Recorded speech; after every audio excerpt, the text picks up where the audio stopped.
Alrighty, pleasure to meet you. And you too. I just want to say American Animals is incredibly underrated in my opinion, and I was very, very excited for this new feature from you.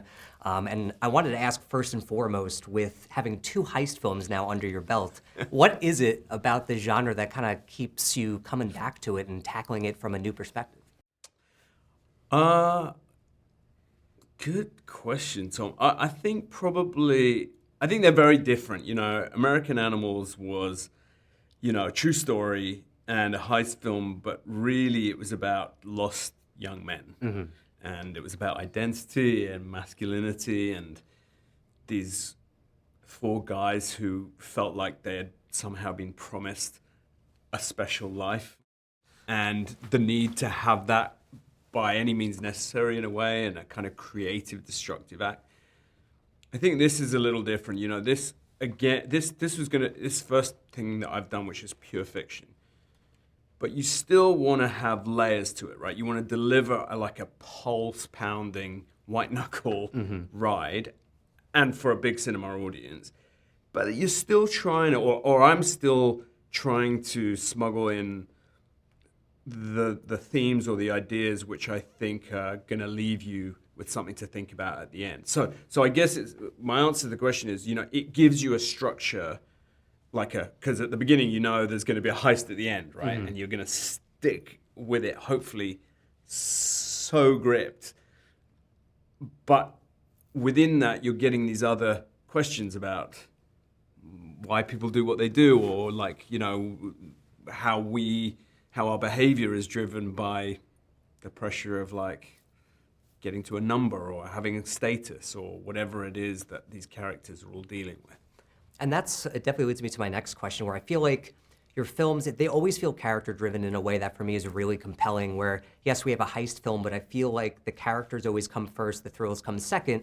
Not to say the thrills aren't fantastic, but I always feel like they're secondary. And is that something that, for you, as a storyteller, is crucial, making sure that you actually care about those characters, you're emotionally invested in them as they're entering these really precarious situations? Totally. I mean, I feel like maybe in recent times there's been this sort of methodology of from the big studios that if we just do more and more fights and chases and explosions and action, then it's then audiences will be satisfied. But I actually think the emotional connection and intensity is way more compelling, right? You're going to care more about every piece of that story if you're invested in the characters and if you care about them. So yeah, I think it's sort of essential to feel like you're in the movie, your heartbeat changes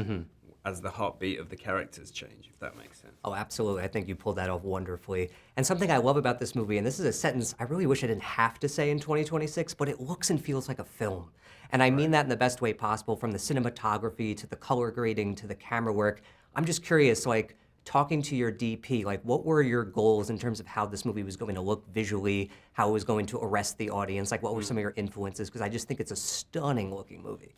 Yeah, wow. We could talk for a long time about that. I mean, I tend to do a ridiculous amount of prep. I create a kind of... I storyboard everything, but I also create a kind of reference board for every scene. And we wanted it to be a film noir, but we wanted it to be almost have a classic quality to it, even though we wanted it to feel very contemporary, it's now, and balance that thing of it feeling gritty and real, so you don't feel like you're in a completely glossy, totally glossy world, but it also feels big and cinematic. The references were actually, there's a lot of 70s movies, really deep colors, deep blacks, natural light where possible. We found a book, I don't know how deep you want to go, but we found a book that it's called Atmosphere of Crime. It was a photo essay by a photographer in the 50s who made this incredible book in Harlem, even though we were shooting in LA. That became a big reference for us. No, I mean, there was one scene where Mark was talking, and I was trying to pay attention to the plot, but I just couldn't like stop looking at the lighting in the background, and it got to a point where I was like, okay, you need to focus on the story. It's a great looking movie. But speaking of the cast of this movie, you have a murderer's row of talent, and one of my favorite performances in this movie is from Barry, who I feel, as I'm watching the movie, I kept noticing that his entrances were explosive to say the least, and this happened more than once, and I thought it was beautifully tied to the character. So I was kind of curious, did you have any conversations with him before or during filming about maybe tying that certain facet of his character to the character to make it kind of almost like a staple? Because it wasn't just entertaining from watching people jolt in my row consistently every time it happened. Yeah. I just thought it was such a great way of complementing the character while also kind of arresting you as a viewer. Yeah, look, I mean, Barry is a naturally unpredictable performer, right? So you want to harness that. He's like a hand grenade. You throw him in and you watch it just go like. And the beauty of it is that it raises the game of the other actors, and also there's a kind of unpredictability to where the scene's going to go, which is it's both stressful and exhilarating.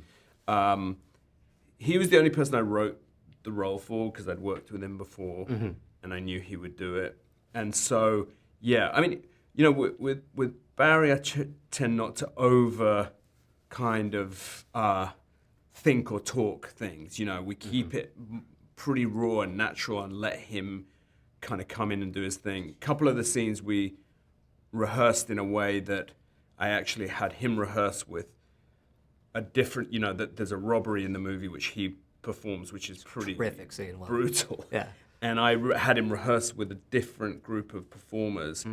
And I had then when the actual performers who are going to be in the scene with Barry, I had them rehearse with a stand-in for Barry. So then on the day, you bring them both together and everyone knows what the parameters are. Like I'll say to Barry, she's a stunt person, she's not. You can manhandle her, you cannot manhandle her. And he won't mess that up. But what you have is a kind of like this sort of like very visceral unpredictability to it, which is very hard to do if you've over-rehearsed it or if you've over-discussed it, if you know what I mean. Oh yeah, absolutely. I just felt like that scene felt so raw in the best way possible, which is why I loved it so much. And talk about Chris. This was a performance I really didn't expect from him in a great way. And I thought there was a fascinating like dichotomy with his character of when he's on the job and he's maybe trying to work a mark, he is very comfortable playing someone who's not himself. And then he's also very uncomfortable in any situation where he actually has to be himself. Yes. And I thought that was so interesting to watch him play. And never in a million years did I ever thought I would see Chris Hemsworth play a socially awkward character, but he does it so well. Was that a crucial element of the character for you guys to try to find that on the page? Completely. I think you've articulated it so well because what you've sort of observed was very much our intention. And, you know, he's a very commanding presence. Oh, yeah. You know, he looks the way he does. I wasn't sure that he would find that easy to be that awkward and that vulnerable at times. And yet, truth is, he's not he's a very sensitive, thoughtful human being. And actually what turns out to be a really brilliant actor. But we just hadn't seen him do that before. And so what we did was we changed his posture, you know, so it's not like the kind of alpha, you know, it's a little more, you know, less confident. And then his voice, I don't know, you know, his voice is a little different. It's caught here because he's, you know, and a lot of that was based on research we did with people who'd been through very difficult childhoods and had got slightly arrested development, you know. So, yeah. I think that's one of the things that people might find most surprising and rewarding is how they've never seen him like that before. Oh, absolutely. I even love the fact that he can't even maintain eye contact. Even when he's trying to be like the cool guy, it just seems like he's still a little bit uncomfortable even doing that, which I loved. And speaking of something I really loved, I loved how there's so much of this film that is filmed practically, and especially in terms of the action sequences, it's just, I love seeing that. I can't tell you how many movies I've mentally checked out of because it cuts to what feels like a video game cutscene. And so when you're, you know, speaking about some of the shootout sequences or, you know, chase sequences in this film, how important would you say it was to make this feel as tactile, real, and grounded as possible? Because it absolutely comes off that way. Yeah, it's vital because I think, you know, like if you're going to shoot a car chase, like, you know, I think someone even made a documentary recently on the history of the car chase, and it goes back to the very beginning of movies in a way. So you got to do really do your homework if you're going to do something different, right? And I think the mantra for me with this is, one simple question, which is, what would it really feel like? And I think what you're talking about is, the more you get into like special effects and visual effects, or you shoot your actor on blue screen doing this and all the rest of it. Yeah. If I can't believe that, how am I going to ask you to believe it? So we did a crazy amount of stuff for real. We went as close to the edge as you can and still make sure everyone's safe. We built technologies that allowed us to be in the car in a handheld camera, which I think even whether you notice it or you don't notice it, whether you watch it, you probably haven't seen that before. You haven't seen a real actor driving a real car at 80 flipping miles an hour through LA, narrowly missing other precision drivers, and there's a handheld camera right next to him in the car. That will feel real and visceral in a way that maybe you haven't seen in a while.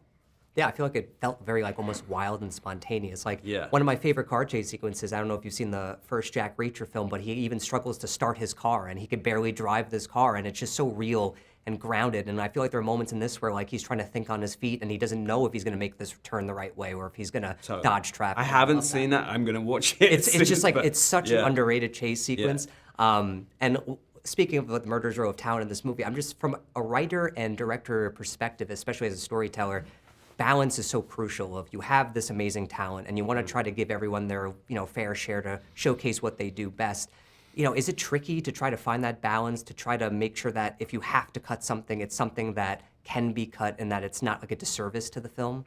It's heartbreaking if you have to cut something. I tend to do so much prep and so much kind of like rewriting of the script that by the time we get to the edit, it's pretty close. Like I think, like if I don't have much experience, but if the reaction from like the producers and the studios, anything to go by, most people are like, wow, this is the script. This is not a reimagining of it. This is the thing. So for the most part, there are very few things that we end up cutting which are big. There are obviously always going to be a few, and that is kind of heartbreaking. And you have to kind of listen to other people around you at that point, producers, or if you have a test audience and they say, listen, I love that, but that I didn't need. At a certain point, you have to kind of respect an audience. And speaking of crime films, I always, want to try to ask, what do you think are some of the most underrated, like ones that you feel deserve more love, that you maybe want to bring some attention to? Because there's always countless out there that I feel like people want to try to give the spotlight to. Oh, wow. I'm bad at this on-the-spot thing, and if you'd asked me, I would have had a ball coming up with things. I mean, The Sting is a movie that I don't think it's underrated because I think people know, but maybe there's a generation that needs to rediscover that or discover it. There's a French movie called A Prophet, I've heard good things about that one. Yeah, is incredible. Like just a brilliant movie by Jacques Audiard. Other kind of like lesser known crime movies. As soon as you walk out, I'm gonna here's five that I had have loads. But Dog Day Afternoon is a movie I come back to a lot. I love that one. Have you ever seen Inside Man or The Bank Job? Or even Logan Lucky is so underrated because it gets overshadowed by the Ocean's movies, but it's such a good caper film. But I'll tell you one which I think is definitely which was directed by Sidney Lumet, who made Dog Day Afternoon, which is oh my god, the Before the Devil Knows You're Dead. Oh, that's so good, that movie. Yeah. That was a great choice. Well, I just want to say it's a pleasure having spoken to you today. Likewise. I really hope it's not as long of a gap between this film and your next film, because I truly think you bring such a unique perspective to crime thrillers. Thank you. And whether the next one's a heist movie or it's not, I'm going to be watching. So thank you so much. Thank you, mate.